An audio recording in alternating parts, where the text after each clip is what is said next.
आंध्र प्रदेश के मुख्यमंत्री और तेलुगु देशम पार्टी के प्रमुख एन चंद्रबाबू नायडू ने प्रधानमंत्री नरेंद्र मोदी पर भारतीय जनता पार्टी उम्मीदवारों की जीत सुनिश्चित करने के लिए पार्टी नेताओं के बीच पैसा वितरण के उद्देश्य से अपने हेलीकॉप्टर में धन ले जाने का सनसनीखेज आरोप लगाया है।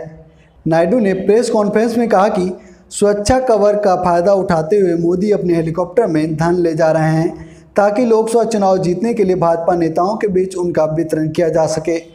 उन्होंने पूछा कि क्या प्रधानमंत्री आदर्श चुनाव आचार संहिता के परिधि में नहीं आते। उन्होंने आरोप लगाया कि मोदी केवल अपराधियों के चौकीदार हैं और उन्होंने पूरे देश को बर्बाद कर दिया। तेदेपा प्रमुख ने सवाल किया कि चुनाव आयोग 50% वीवीपैट पर्चियों की गिनती क्यों नहीं करवाता। उन्होंने कहा कि तेदेपा 50% वीवीपैट पर्चियों की गिनती कराने के अनुरोध के साथ उच्चतम न्यायालय में गुहार लगाएगी। उन्होंने कहा चुनाव आयोग को 50% वीवीपैट की गिनती कराने में क्या आपत्ति है।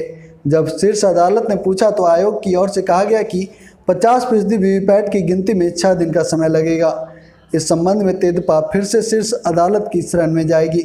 नायडू ने कहा कि जब हम चुनाव आयोग की गलतियों को उठाते हैं तो हम उल्टा मसले की राजनीतिकरण करने के आरोप लगाए जाते हैं।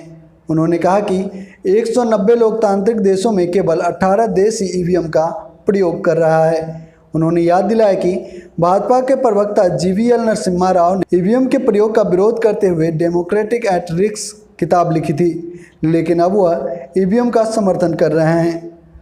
उन्होंने कहा कि भाजपा नेता सुब्रमण्यम स्वामी ने भी इस संबंध में अदालत में याचिका दाखिल की है, लेकिन अब वह भी इसके खिलाफ कुछ नहीं बोल रहे। उन्होंने राज्य में हो रहे विधानसभा चुनाव में 150 सीटें जीतने का दावा करते हुए कहा कि पूरे राज्य में तेदेपा के पक्ष में लहर है।